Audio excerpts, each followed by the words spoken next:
आपण इथे बुद्ध धम्म संघाची पूजा घेतलेली आहे। या लग्न प्रसंगामध्ये भगवंतांनी जो सुखी संसाराचा मार्ग सांगितलेला आहे त्या विषयावर आपण यांना प्रवचन करणार आहोत। तर भगवंतांनी 2500 वर्ष अगोदर या जगातून संपूर्णपणे दुःख नष्ट केलं, त्याचा मार्ग भगवंतांनी सांगितला। भगवान बुद्धांनी या जगातून संपूर्ण दुःख नष्ट केलं मुळापासून, तो मार्ग भगवंतांनी सांगितला। पण ज्यांना घेता आला त्यांनी घेतला, ते अनंत झाले, जन्म मरणाच्या भवचक्रातून मुक्त झाले। पण भगवंतांनी जाणलं येणाऱ्या काळामध्ये संसार खूप मोठा वाढणार आहे, खूप मोठा संसार वाढणार आहे, खूप मोठी लोकसंख्या वाढणार आहे आणि ह्या लोकसंख्या वाढीमध्ये असंख्य लोक जन्म घेणार आहेत, संसारामध्ये पडणार आहेत, यांचा संसार वाढणार आहे। म्हणून भगवंतांनी सुखी संसारासाठी, सुखी संसार करण्याकरता भगवंतांनी मार्ग सांगितला, तो मार्ग आहे धम्माचा। भगवंतांनी अनुकंपा केली, करुणा केली आणि संपूर्ण जगाला धम्माचा मार्ग सांगितला। तो मार्ग तुम्ही ऐका, त्याला आपल्या जीवनामध्ये उतरवा आणि सुखाचं जीवन जगा। तर भगवंतांनी सुखी जीवनाकरता सर्वात अगोदर मनुष्य प्राण्याला पंचशील दिले, 5 शीलं। हे लय महत्त्वाचे आहे, आपल्याला ऐकायला फार सोपं वाटते, पण एका शिलेचं एक खंड तयार होते, खूप मोठा खंड तयार होते। माझं लिहिणं चालू आहे याच्यावर, तर भविष्यामध्ये येईल त्याचा ग्रंथ। खूप मोठा खंड तयार होते, इतकं मोठं ते पहिलं एकच शील आहे। असे 5 शीलं आहेत ते मनुष्य मात्राला सुखी करण्याकरता। तर पहिलं शील भगवंतांनी सांगितलेलं आहे, पानातिपाता वेरमणी सिक्खापदम समादियामि। मी हिंसा करणार नाही, हिंसा करण्यापासून अलिप्त राहील। जो मनुष्य हिंसा करत नाही तो सुखी राहतो। मग हिंसेमध्ये एकच प्रकार येते काय? हिंसेमध्ये येते भांडणं करणे, कुटणपणा करणे, घरामध्ये भांडणं लावणे, चुगल्या करणे, यापासून ही पण हिंसा झाली। पहा तुम्ही, एकाने चुगली केली, लागले भांडणं, झाली हिंसा। म्हणजे हिंसा वाचनही होते, कायनही होते आणि मनानेही होते। पहिले मनामध्ये उत्पन्न होते, मग हिंसा होते।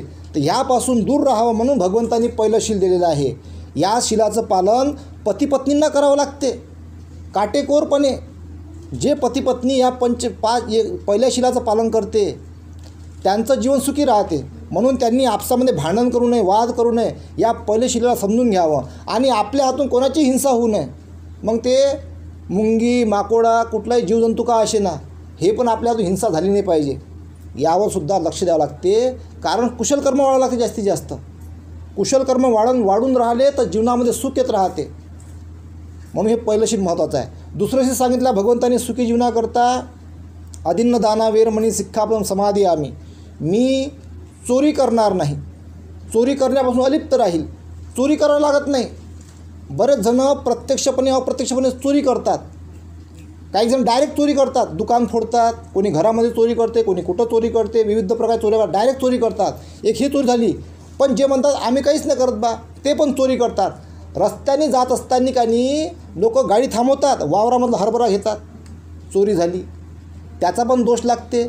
हरभरा घेतात, भाजीपाला घेतात, काही कैऱ्या दिसल्या कैऱ्या तोडतात, लहान लहान लेकरे चोऱ्या करतात, कोणाच्या अंगणाला जाम तोडतात विदाऊट परमिशन, ते पण चोरी झाली। यानं दोष वाढतात।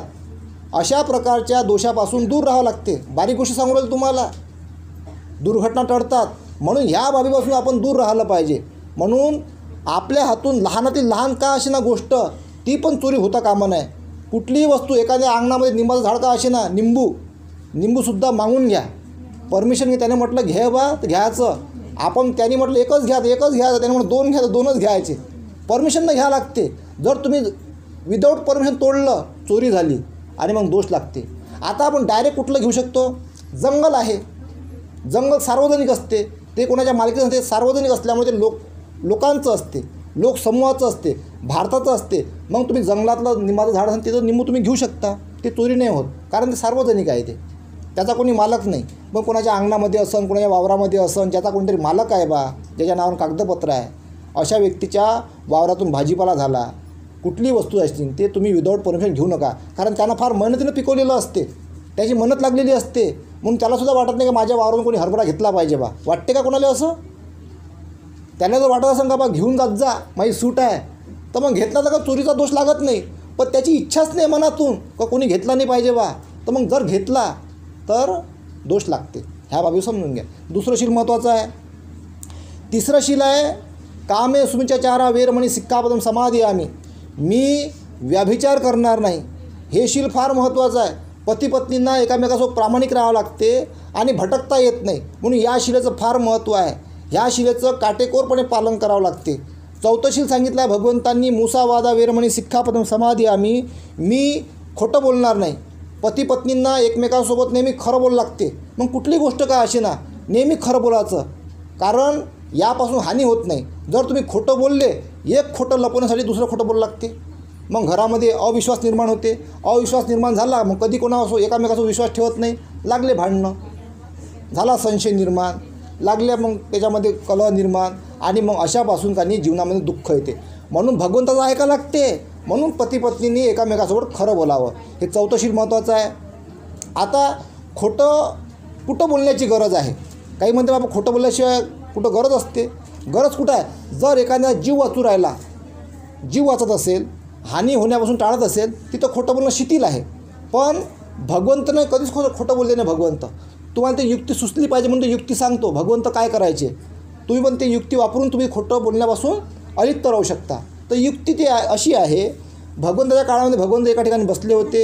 एक महिला आली, ती पळत पळत त्याच्या मागून गुंड लागलेले होते आणि भगवंताले म्हणते, मैं इधर जा छुप रही हूँ, मेरे पीछे कुछ गुंडे लगे है तो उनको बताना मत. ती लपली मग इकडे एक आळपं साईडनं, आणि मग ते गुंडे आले. ते गुंडे मग भगवंताला विचारतात, ए महाशय, इधर आपने किसी लड़की को देखा है भागते हुए? भगवंत त्यांना म्हणाले, आप जो इस समय यहाँ पे आए हो, इस समय मैंने यहाँ पे किसी को नहीं देखा. कळलं तुम्हाला? भगवंत खरे बोलले, तिचा जीवही वाचला आणि हानी टळली. पहा कसं असते. मग ज्यावेळेस ती तिथं आली, लपली, तो वेळ वेगळा होता, आणि ज्यावेळेस ते तिथं आले तो वेळ वेगळा होता. तुम्हाला जर असं कोणा जीव वाचवायचं असेल, एखादा दारुडा माणूस लागला एखाद्या पत्नीच्या मागं, तिला मारून राहिला, ती आली बिचारी, लपली कुठं, ते म्हणते मला वाचवा बा. आणि तिचा माणूस आला, मग माई बायको पाहिली काय, आलं एखादा कोयता घेऊन किंवा कोणता अवजार घेऊन, दारू पिऊन असते कुठं कुठं असं, तिचा जीव वाचवायचा आहे आता. मग खरंही बोलायचं आणि जीवही वाचवायचा. कसं बोलायचं? ते म्हणतं माई बायको पाहिली काय, नाही बा, तुम्ही यावर्षी तर आले, आम्ही पहिलेच नाही कुठं गेली, ते तर झालं, वाचला जीव. म्हणजे तुम्ही खरे बोलले आणि जीवही वाचला. अशा प्रकारे तुम्ही युक्त्या वापरू शकता. किंवा शिथिल आहे. जर तुम्ही खोटं बोलण्यापासून कोणा जीव वाचत असेल, तिथं ते खोटं बोलणं शिथिल आहे, तर ते तुम्ही वापरू शकता. तर या चौथ्या शिलाचं महत्त्व आहे. या शिलाचं पालन करायचं पती पत्नींनी. पाचवं शिल आहे सुरहा मेरय मज्जपमादठाना वेरमणी सिक्खापदम समादियामी. मी कुठल्याही प्रकारचं व्यसन करणार नाही. हे शील सगळ्यात महत्त्वाचं आहे. या शिलापासून काही सगळे शिल तुटतात. दारू पेला माणूस, तुटले सगळे शिलं. मग तो खोटाही बोलते, चोरीही करते. पहा तुम्ही, दारुडा माणूस मग काय करते, भांडी विकते ना चोरून, बायकोचं सोनं विकते, घरातले पैसे काढे डब्यातले, गहू तांदूळ सगळं विकून टाकते. कुठं कुठं असं आहे. म्हणून ह्या शिलाचं फार महत्त्व आहे. किंवा मग दारुडा माणूस वावर विकून टाकते, संपत्ती विकून टाकते, आणि मग संपूर्ण बर्बाद होऊन जाते. घरामध्ये कलह, दुःख, नैराश्य, संसार उद्ध्वस्त. म्हणून ह्या शिलाचं लय महत्त्व आहे. कारण माणूस काय म्हणते, मी थोडीशीच घेतो, थोडी घेता घेता असा शोक लागते, झाला बेवडा. म्हणून ह्या शिलाचं लय महत्त्व आहे. आपण काय म्हणतो, काही दोस्त काय म्हणतात, घेतले का दोस्ता खातील. काय दोस्ता खातील? दोस्त प्यायला सांगते काय? त्याला म्हणावं तू दोस्ता सोडून दे. दोस्तानं म्हटलं पे, त्याला म्हणायचं तू दोस्ता खातीर सोडून दे. म्हणून ह्या शिलाचं पालन करायचं आणि व्यसनापासून दूर राहायचं. खर्रा, गुटखा, तंबाखू, बिडी, सिगारेट, गांजा, हे सगळं जे व्यसन आहे, या व्यसनापासून दूर राहायचं. कारण याचं आपल्या जीवनामध्ये फार महत्त्व आहे. यांना आपलं आरोग्य चांगलं राहते. आता बाया नशा करून राहिल्या, नशिंदातं घासतात, सकाळ दुपार संध्याकाळ नशा होईन. तो जशी दारू तसे नशिंदातं घासणं. दाढ दुखते म्हणते, कायची दाढ दुखते, दवाखान्यात जा, इलाज करा चांगला, निंबाचा पाला चावा, पुरे किडे मरते दातातले. पण नशीनं दातं घासू नये, त्यांना ब्लड कॅन्सर होते. म्हणून कुठल्याही प्रकारचं व्यसन करता कामा नये. हे आपल्या शरीराला घातक आहे. व्यसनापासून दूर राहायचं. म्हणून हे 5 शिलं भगवंतांनी सांगितलेले आहे. या 5 शिलाचं पालन करावं लागते. जो मनुष्य या 5 शिलेचं पालन करतो त्यांच्या जीवनामध्ये सुख शांती राहते. आणि पती पत्नीने हे शील पालन केले ना, तर एकदम जीवन सुखाचं, आरोग्य चांगलं राहते, प्रसन्न राहते आणि सगळं मग आपल्या जीवनातले सगळे संकट निघून जातात. म्हणून हे पंचशील आहे. त्यानंतर भगवंतांनी सांगितलं अधिक धम्मामध्ये प्रवास करायचा आहे, अधिक धम्मामध्ये परिपक्व व्हायचं आहे, अधिक आपल्या जीवनामध्ये सुख उत्पन्न करायचं आहे. जर तुम्ही श्रीमंत होऊ राहिले, पुढील वाटचाल करू राहिले, तर तुम्हाला अधिक बल प्राप्त करावं लागते म्हणा. मग भगवंतांनी काय सांगितलं? अष्टशील सांगितले, 4 उपवास सांगितले. पती पत्नींना महिन्यातून 4 उपवास ग्रहण करावं लागते काटेकोरपणे, 12ही महिने, महिन्यातून 4 दिवस आहे फक्त. तेच तर आहे धम्म. म्हणजे तुम्हाला जीवनाच्या शेवटचा क्षण येईपर्यंत, म्हातारपण येईपर्यंत उपवास व्रत ग्रहण करून म्हातारपणापर्यंत धम्मामध्ये परिपक्व होऊन धम्मामध्ये बल प्राप्त करावं लागते. म्हणून उपवास व्रत आहे. मग तुम्ही महिन्यातून 4 दिवस, पौर्णिमा, अमावस्याच्या 1 दिवसा अगोदर, 2 अष्टमी या दिवसाला तुम्ही अष्टशील ग्रहण करून भगवंतापाशी याचना करायची. पहिले क्षमा याचना करायची, अष्टशिलाची याचना करायची. अष्टशील भगवंतापासून ग्रहण करायचं विहारामध्ये जाऊन पतीपत्नींनी, आणि अष्टशील ग्रहण करून तुम्ही त्या अष्टशिलाचं पालन करायचं. आता अष्टशील तर माहीत असेल दादाला, माहीत दादा अष्टशील का सांगू थोडंसं? तर त्यामधलं 3रं शील आहे बदलते उपवासाच्या दिवशी. 3रं शील आहे कामे सुनिचारा जागेवर कामे सुनिचारा वेरमणी सिक्खापदं समाधियामी, याच्या जागेवर बदलते शील अब्रह्मचर्या वेरमणी सिक्खापदं समाधियामी. म्हणजे त्या दिवशी पतीपत्नीला एकमेकाला स्पर्श करता येत नाही, हे 3रं शील बदलते उपवासाच्या दिवशी. त्यानंतर 6वं शील आहे विकाल भोजन वेरमणी सिक्खापदं समाधियामी. म्हणजे 12च्या अगोदर जेवण करायचं, संध्याकाळी काही खायचं नाही, हे शिलाचं महत्त्व आहे. त्यानंतर आहे 7वं शील नच्चिकित वादित विसुखदर्शनं माला गंध विलेपन धारण मंडन विभूषण ठाणा वेरमणी सिक्खापदं समाधियामी. मी नाच गाण्यापासून दूर राहीन. त्या दिवशी टी व्ही वगैरे पाहायची नाही, नाच गाणं पाहायचं नाही. करिश्मा कपूर, सलमान खान, शाहरुख खान जे काही हिरोने असते यायचे, कोणाचे गाणे नाही ऐकायचे. त्या नाच गाण्यापासून दूर राहायचं. आणि माळा गंध परफ्यूम नाही लावायचा, साधं सिंपल राहायचं. आंघोळ करायची पण साधं सिंपल राहायचं, परफ्यूम नाही लावायचा, अलंकार नाही करायचा, दागदागिने ठेवून द्यायचे. एकदम गरीबसारखं जगायचं. तुम्ही किती श्रीमंत असा, तुम्ही श्रीमंत असा की सामान्य असा का गरीब असा, तुम्ही एकदम साधं राहायचं त्या दिवशी, एकदम गरीब. कारण काहून राहावं लागते माहिती आहे का? ह्या शिलेचं पालन कोण करावं लागते? कारण आपल्या अंगातला अहंकार निघाला लागते. आपल्या अंगातला अहंकार निघाला पाहिजे. नाही तर काही जणांना अहंकार येते, माझ्याजवळ 10 ग्राम सोनं आहे, माझ्याकडं 20 तोळा आहे, 30 तो बम दाखवतात. अंगात अहंकार येते, तो अहंकार गळला पाहिजे ना. म्हणून हे शिलाचं पालन करावं लागते. अंगातलं सगळं दागिनं काढून व्यवस्थित ठेवून द्यायचं आणि एकदम साधं सिंपल जगायचं. म्हणून या शिलाचं महत्त्व आहे. आणि त्या दिवसाला तुम्ही धम्माचं श्रवण करत राहायचं. म्हणून हे 7वं शील आहे. 8वं शील आहे उच्चासैना महासैना वेरमणी सिक्खापदं समाधियामी. आता आपल्या समाजातल्या पिढ्या फार पोरोपोरी फार मोठ्या मोठ्या पदावर आहे, फार मोठ्या मोठ्या गादीवर बसलेल्या आहेत, खुर्चीवर बसलेले आहेत. कोणी तहसीलदार आहे, कोणी कलेक्टर आहे, कोणी उपजिल्हाधिकारी, मोठमोठ्या पदावर आहेत. कोणी मास्तर, कोणी मास्तरीन, कोणी डॉक्टर, कोणी डॉक्टरीन आहे का नाही, कोणी मोठमोठ्या कंपन्यात आहे. तर ते खुर्चीवर बसतात, त्याच्या अंगामध्ये अहंकार राहते, हां मी साहेब हो. त्या दिवशी तुम्ही जरी तुम्ही ड्युटीवर असाल, खुर्चीवर बसावं लागते, पण तुमचा अहंकार गळून पडला पाहिजे. म्हणून त्या दिवशी घरी आल्यानंतर जास्तीत जास्त जमिनीवर बसायचं, खाली बसायचं. नाही तर पहा तुम्ही परिवारामध्ये काही आपल्यामध्ये नातेवाईक असतात, ते गरीब असतात बिचारे, कौलाचं घर असते. मग हा साहेब असते, हा कौलाच्या घरी गेला ना खाली बसत नाही, त्याला शरम वाटते. म्हणून हे शील आहे का त्या कौलाच्या घरात गेल्यानंतर तुम्हाला जमिनीवर बसूशा वाटलं पाहिजे. म्हणून ह्या शिलाचं पालन करायचं. याच्यामध्ये अजून अधिक विश्लेषण करता येते, पण थोडक्यात तुम्हाला सांगितलं. म्हणून हे अष्टशील महत्त्वाचे आहे. याला मग महिन्यातून 4 दिवस आणि जीवनाच्या म्हातारपण येईपर्यंत तुम्हाला हे अष्टशिलामध्ये परिपक्व होऊन तुम्हाला या शिलेचं पालन करावं लागते. याच्यापासून काय होते माहिती आहे काय? याच्यापासून आपल्या शरीरामधला राग, द्वेष, लोभ, मोह सगळा गळून पडते. कारण दुःखाचं कारणच हे आहे. दुःखाचे मूळ कारण तृष्णा. काय दुःखाचं कारण? राग, द्वेष, लोभ, मोह हे गळून पडलं पाहिजे. म्हणून उपवास व्रत आहे, अष्टशील ग्रहण करून स्वीकारला करावं लागते. याचं पालन तुम्हाला म्हातारपणापर्यंत करावं लागते. मग म्हातारपणात त्रास होत नाही. नाही तर मग पहा तुम्ही म्हातारपणात काही ज्यानं हे उपवास व्रत धरले नाही, ज्याचं जे उपवास व्रताचं पालन करत नाही, जे याच्यामध्ये परिपक्व होत नाही धम्मामध्ये, त्यांना म्हातारपणात त्रास होते. मग येले होते, बापा घेऊनही जात नाही, लयच त्रास उराला, म्हणतेची माय कंबरच दुखते, माय हे दुखते बापा, डोकं दुखते, विविध प्रकारचे आजार सांगतात. काहून त्रास होते? अष्टशीलच घेतलं नाही, उपवास व्रताचं पालन केलं नाही. काही सांगाले कायचं होई, आम्ही कायले करा, आम्हाला नाही करावं लागत, आपल्या यात आहे काय? विविध बक्काल्या गोष्टी. मग ते लय अज्ञानी आहे. म्हणून हे करावं लागते. मी करतो रोज एकच टाईम जेवतो मी. पहा माझा अंग कसा आहे. उपोषित व्रताचं पालन केल्यानं अष्टशील ग्रहण करून आयु, वर्ण, सुख आणि बलाची प्राप्ती होते. ह्या 4 गोष्टी प्राप्त होतात. सगळ्यांना करावं लागते. आणि जे मुलं शिकवायला मुलांनासुद्धा करावं लागते. आतापासून शिकवा त्यांना. लग्न होईपर्यंत मुलांना अष्टशील ग्रहण करून राहावं लागते. मुलं मुली. आयुष्य वाढते. वर्ण, ह्या वर्ण चांगला होते. मेकअप करायची गरज नाही. मग फेरम लावायची गरजच नाही. वर्ण चांगला होते, चमकदार. हे वर्ण ॲटोमॅटिक चमकते.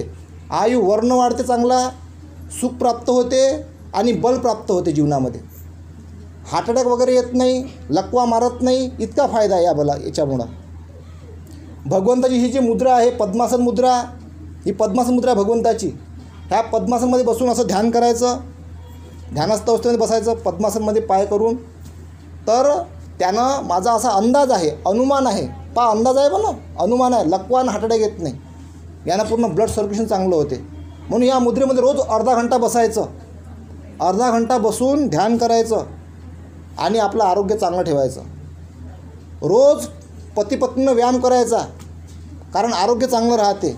आता तुम्ही जहर खाऊ राहिले. पाले बारीक गोष्ट सांगू तुम्हाला कोणी सांगणार नाही. हे पुरा मीडिया दलाल झालेला आहे.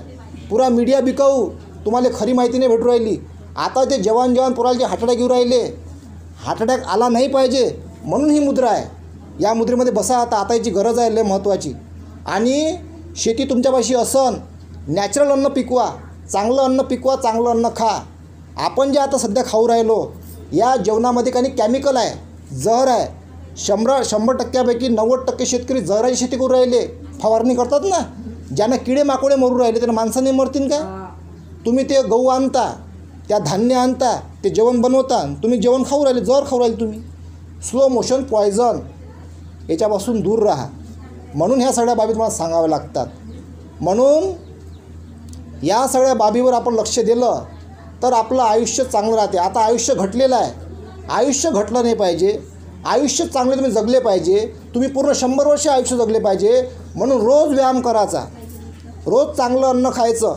भगवंतांनी सांगितलेल्या पंचशिलाचं, अष्टशिलाचं पालन करायचं. आणि आपलं आयु, वर्ण, सुख आणि बलाची प्राप्ती करायची. जर तुम्हाला जगायचं आहे ना सगळ्याला चांगलं आयुष्य, मग जगायचा व्यायाम तर करावाच लागेल. मी रोज व्यायाम करतो. भगवंत फिट होते. कमजोर होते भगवंत फिट होते. म्हणून सगळ्यांनी आरोग्य चांगलं असलं पाहिजे म्हणून व्यायाम करावं लागते. धम्म श्रवण करावं लागते. शारीरिक फिटनेससाठी आणि मानसिक फिटनेससाठी भगवंत जसे बसतात तसं बसायचं. जसं त्यांनी धम्म सांगितलं धम्म श्रवण करायचं, पंचशिलेचं पालन करायचं, अष्टशिलेचं पालन करायचं, उपोषिताचं पालन करायचं आणि आपल्या जीवनामध्ये हे पतीपत्नींनी उतरवून आपलं जीवन सुखी बनवायचं. तर आपण आपलं जीवन सुखी बनवाल अशी मी आशा बाळगतो आणि इथेच थांबतो. म्हणा साधू साधू.